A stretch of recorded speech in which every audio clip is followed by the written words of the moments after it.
And welcome back to another episode of Psychic Evolution. I'm Jamie Clark. And I'm Maggie Clark, and this is the podcast where you discover the psychic potential within to empower yourself and manifest your psychic and mediumship gifts. Today, we want to talk about aphantasia. Now, this is a condition that affects approximately 2% of the population, where people can't see images in their head. They can't visualize things, and they have a hard time with guided meditations. They have a hard time putting imagery in their head. Some people can't see anything at all. Some people it's just really, really difficult, or it's really soft or muted. And when we're working with our clairvoyance, when we're working with our mind sight and our third eye, a lot of times we're going to find meditations. We're going to practice a visualization technique to expand our psychic senses. So we have a question from Jen, one of our listeners, about what to do if you have this condition, if you can't see mental images in your head. And in a way, using your clairvoyance. So we have the other senses that we can use besides the clairvoyance, which is the mind sight, seeing in your mind's eye. For myself, it's that gut feeling. And I always say, to me, feelings are different than emotions. A lot of people tend to equate them as the same. And from my perspective, I share the fact that they're not. To me, emotions are happy and sad. Feelings are grasping emotional states of awareness, experience, dynamics, interactions, things like that. Because on average, as I always say, when somebody says this, they usually say it like this: I feel happy, or I feel angry, or something doesn't feel right, or it feels great. And they may not even know what they're feeling. It's just the overall feeling of energy. So if you're not able to see things in your mind, let's start getting a stronger feeling. When something feels a certain way, that's the information that it'll be. If you put your own rules and regs on this, your abilities will adjust to you and the way that you interact and react with them. It is perfectly aligned. So it's that connection that, for myself, the ability to feel life force energy. If you're not able to create pictures in your mind, then let's get into the audio as well. And part of what this feeling is also connected to our clairsentience or claircognizance. And this is just an inner knowing. And when you're really aware of how you feel or how energy feels, it can build a conversation, basically, and it can build into a psychic read. It could build into just an intuitive hit of some kind, but trusting the gut feelings. And this is what we also would refer to as clairsentience or claircognizance. It's just, I just know it. I don't know how I know it, but I know it. And when we go through life without being able to see, it's funny, my mom jokes around with me a lot that I'm not too visual. Like, I can't walk into a room and imagine how the curtains are going to look until they're up. And then I was like, oh no, they're horrible. I got to do something different. And so my mom is very visual. My sister's very visual. And they laugh at me because I like to hear things. I'm auditory.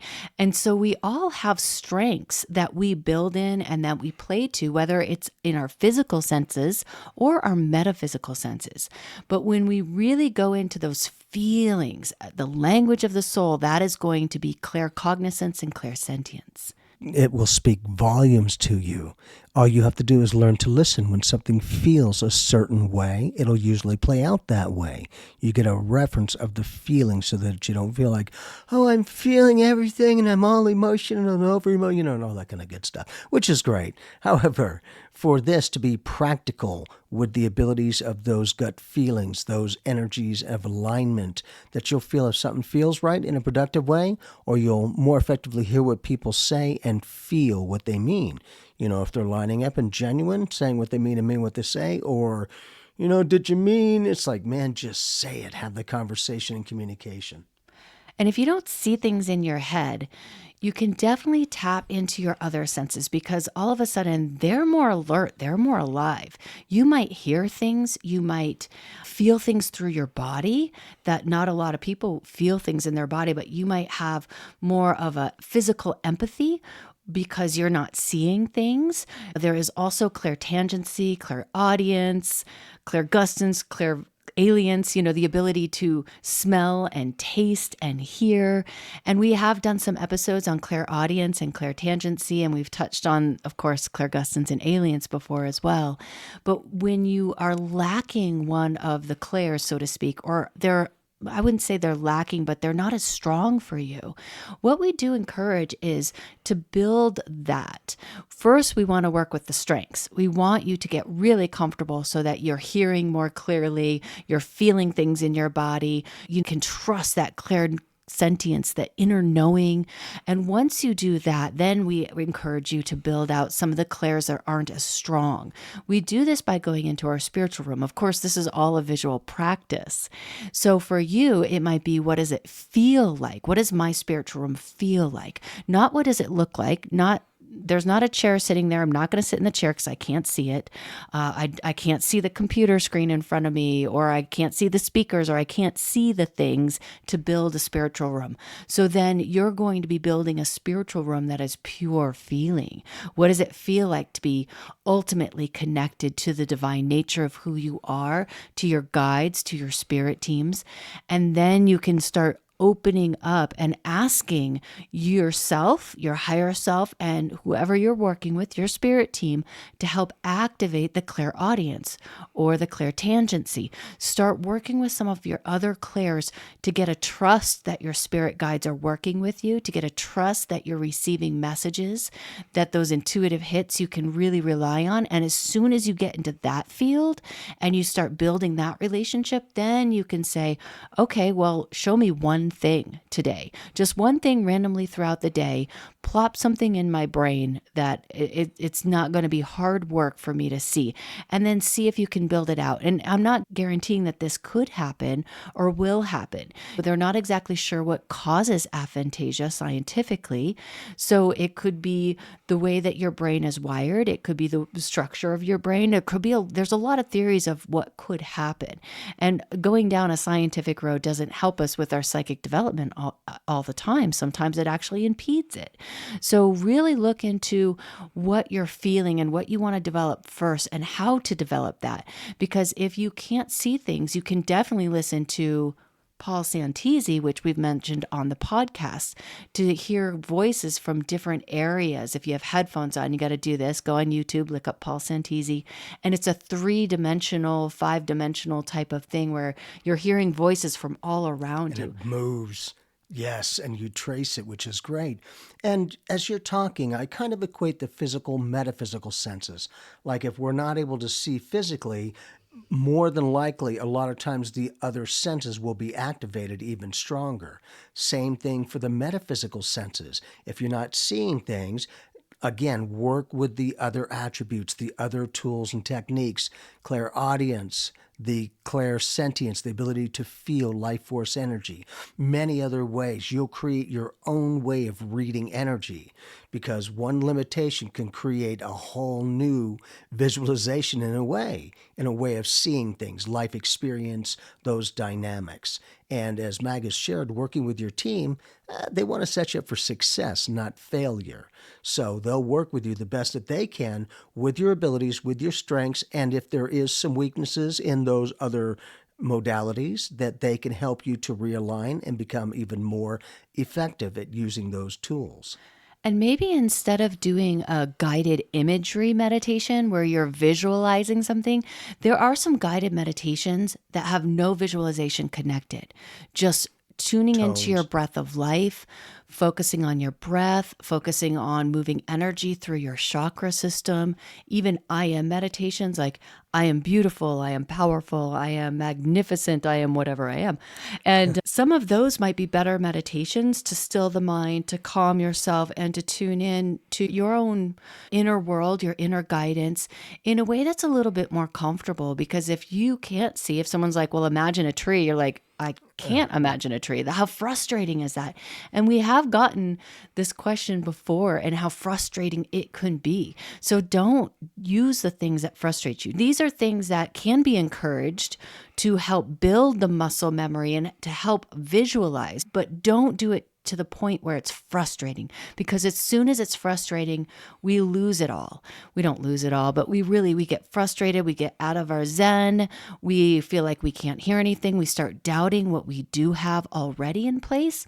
And we want to remove as much self-doubt from building into our psychic senses that we can. So don't do things that cause you doubt.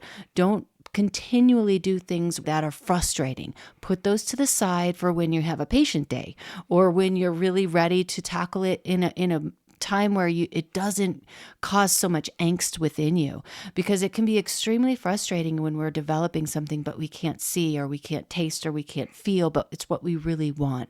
I have a friend that's like, I just want it to materialize in front of me. I want to see a loved one from the other side materialize, but it's also a source of frustration because it's not happening right away. You have to kind of juggle how frustrating is it and how developmental is it? Because the more open and receptive we are, which is usually when we're calmer, not frustrated, not angsty, and just kind of chill, like got a chill vibe on, the easier it is for us to really trust and to feel into what we're feeling. And in that capacity of mediumship, they have an idea of what our strongest attributes are. So some can talk to us more effectively, others can show us pictures, others can make us feel the energy and information from what they're sharing. It becomes a whole different way of reading. And result is you're able to read the energy, getting insight. Because again, we could read all we want, but if I have no outcome, I have no reference. I always want to be practical. And for myself, I'm very thankful that I have apparently the ability to see things in my mind sight, my mind's eye. And in that, I'm able to use all of my senses. But the main energy on day to day is that clairsentience, the feeling, which creates claircognizance. A lot of times I'll have information, I know it without knowing how I know it. I just know it. It's there. It's an energy vibe. It's a vibration. So finding our own strengths. And if there's a weakness, build on the other strengths. Work on the weaknesses on your own time, so to speak. If you're doing readings for others, don't use that ability of mind sight if you're not able to see things. Because then, just like Mag was saying, you're going to frustrate yourself. And then you don't trust it. And then then you go down those roads. And it's funny, when I teach tarot, I teach imagery last. I actually teach it through numbers and elements, and I get your head wrapped around it so you can see the system it's built upon. And if you can't see in your mind sight, having a deck of tarot cards could be really hard. Like, if it doesn't connect to a feeling, if it doesn't connect to something, and it's just a picture, and you're like, well, I don't know, it's whatever. Or that might also be a tool to help you start seeing things in your mind sight. I have a great relationship with my spirit team. Once in a while, they will pop a card in my head, but it's an image of a card, or it's just the writing of what it is, like the Three of Pentacles or And something. do you know, is there a reference to an experience that you're having that they show you a particular card, or is it just a day-to-day exchange of information? No, that would be, if they showed me something, it would be something I'm thinking about, or if I'm in a reading, something that's prevalent to where someone is at or something like that. It wouldn't just be, hey, here's a card, unless it's a message for me, and then yes, they have done that from time to time, but I can usually tell whether it's a message for me or whether it's the difference. I know the difference. Yeah. But you might find that might help build up some visual imagery. If you were to use those cards every single day, you would remember what the card looked like. You would remember what it meant, but whether you would see that in your mind sight as a clairvoyant message, would it matter if you just heard Three of Pentacles, or if you just felt, oh, this is a Five of Cups moment, So we can use a lot of these tools that are created, whether it's tarot or oracle cards or things like that, to help us also get messages.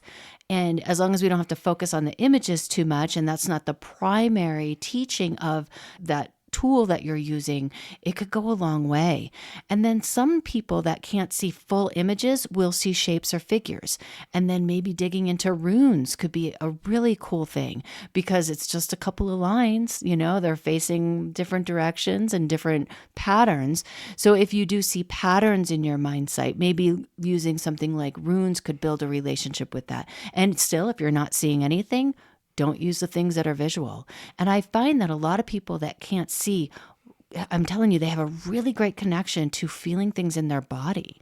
And when they feel things in their body, it could even tell a story. There's another technique of automatic writing. I feel like a lot of people that aren't visual can write, or they can read something, and even though they're not creating an image in their head of the landscape that they're writing or reading about, they could imagine the feeling of what it is. If you're reading a book and all of a sudden the hero of the book is now encountering the dark cave into the underworld, we know how this feels, like trepidation, allure. There's a reason you're going into the underworld.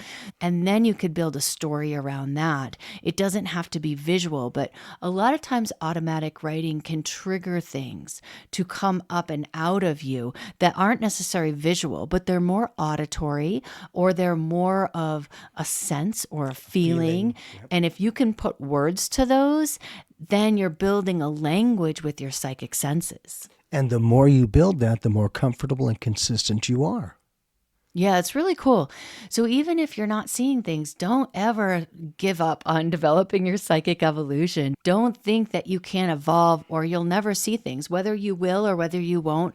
Everybody has their own journey, but being able to trust what you do feel and trust the messages you are receiving and the psychic energy that is present, because we are all psychic. It doesn't mean you have to see to be psychic. Psychic does not equal clairvoyant. Psychic does not equal one thing. It is a multitude of extrasensory ways of perceiving life and energy and the interconnectedness of it all. And it becomes a language of the soul. That's a huge dynamic, is when we can embrace life the best that we can in whatever way works effectively for us, we begin to live life more than just exist or survive it. So definitely don't get too down on yourself if you can't see, and build that clairvoyant muscle when it feels right. If you were to look at an image, hold the image in your mind sight, and then close your eyes and try to just keep it there for as long as possible. Something you're visually looking at, like look at our heads on the computer Or look at screen. yourself in a mirror. Yeah, or look at yourself in the mirror, close your eyes, but keep that image in your head as long as possible. That could be a technique that could slowly maybe build that muscle. And even if it doesn't work, even if it just fades to gray or black or white or whatever it fades into, ask yourself to remember the feeling of what you're looking at, and then feel that. Go out in nature, stand in front of a tree, touch the tree. Look at the tree, feel into the tree, and then close your eyes. And even if you don't see the tree, remember what it feels like to have your hand on the bark. Remember what it feels like to smell that beautiful, dirty, yummy energy. Or maybe it's in bloom and there's flowers, whatever that is. Recall the other senses. But do it with the visual, like just connect it all together. Use real life examples to play with this, and then lock that into your memory. And if you don't have the ability to necessarily go out into nature around, sit in front of your TV where you can see a picture, you can freeze frame it, and then practice being able to see that picture. That, again, just keep it real easy, keep it light, keep it integrated, whatever pace works for you. Some might have a quicker pace to acclimate and be able to see things. Others may not at all. Great, then work with the other abilities to give you the overall piece of information, the overall life experience. Then we stop feeling like we're jaded and we're so limited. It's, if I'm not going to see it that way, then I'm going to feel it this way. I'm going to be able to make a difference and not feel necessarily stuck and limited just because I'm not using one aspect of readability. And honestly, if you have a certain entity or spirit that you really want to physically see, you may never physically see how they want to present themselves. But how they feel would always be present. And so really work with your strengths. Don't do the guided visualizations unless you're doing it as a building exercise. Don't get frustrated around it. Get different types of meditations. And there are guided meditations that aren't visual, and they're fantastic because they have you feeling into things, not like seeing things. So really find those meditations that are guiding you into more of the feeling of what it is. Okay, here I am. looking into this cave of the underworld. What is it that I feel? Even if you can't see the entrance and how dark it is, you'll feel it and you'll be like, ooh, there's a shadow inside. What could that be? And I say that just because your email sent to us, Jen, said you are doing your shadow work. So we know that you're creative. We know that you're feeling, you know that you're doing your inner work, and all that can do is clear out the way and clear up the energy for all of these other psychic senses to evolve and just blossom. And bring it together and use it. The effortless, natural ability that we all have. And like I said, the more that we can work with those natural abilities in whatever way feels good for us, the more that we'll be able to live life, not just exist it. And again, have fun with the development of your psychic senses. Again, in any way, begin to use the other senses if you're not seeing, or if you weren't here, or whatever the case is. Use your other strengths. Feel that energy of information about people, circumstances, and life experiences. So take a moment while you're listening, Jen. Put your feet on the floor and breathe into this earth. Feel the bottom soles of your feet. You don't even have to see your feet. Just feel the soles of your feet. Feel the connection to the earth. Feel the connection. Do meditations that encourage you to feel, encourage you to have a conversation. Talk to the earth. Listen with your clairaudience, the messages and the feelings that come back when you're grounding, when you're connecting, when you're communing with Mama, right? This is Mama Earth. She's got you. She's holding you. She's a part of your frequency. You don't have to see your feet on the ground. You don't have to see the earth beneath your feet. You just have to feel into the essence. And this is how you can develop feeling. And then when you are speaking with the earth, have the soles of your feet connect and have a conversation. Do you feel a push of energy? Do you feel sparkling energy? Do you feel like champagne bubbles on your feet? Do you feel something tapping your foot? Like really, how is this earth going to communicate with you? Is it through the physical sensations? Because I do feel like this might be some of your stronger suits. And then, yes, what is the message? What are you hearing in your clairaudience? What is the vibration? And feel into that and put that together and use those types of training exercises. You know, feel into the tree, feel into the stars, feel into your spirit guide. Feel into yourself. That is where I would definitely say, go to that playground. You know, if you do see anything that is easy to see, like numbers in your head or colors in your head, work with it. Work with the things that are easy. Start with whatever you have. And if you see nothing, cool. We don't even have to go to that playground. Right. Everything can be a pure feeling.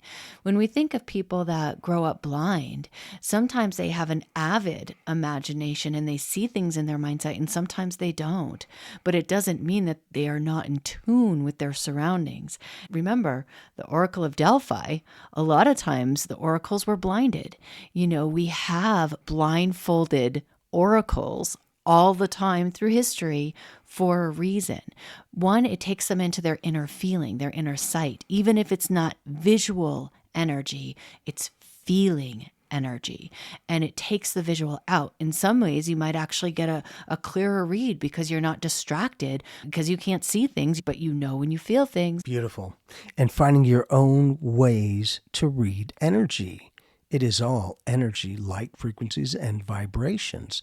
So there are many different tools and modalities with our psychic senses that we can use beyond the clairvoyance, the ability to see things in our mind sight. So thank you for taking this journey with us today on Psychic Evolution. And Jen, thank you so much for listening to our podcast, Psychic Evolution. And I know you found this podcast through the Goddess, the Witch, and the Womb podcast. So if anyone's interested in that podcast, that is more of a Divine Feminine podcast with myself and another host, April. So tune into that if you need a new podcast to binge. That one's a little spicy, so have fun. And awesome. Yeah, and in the meantime, really have fun with your psychic evolution. Yeah. Keep it light, keep it fun, keep it as in the moment as you can, and just really, really dig in and feel. And live life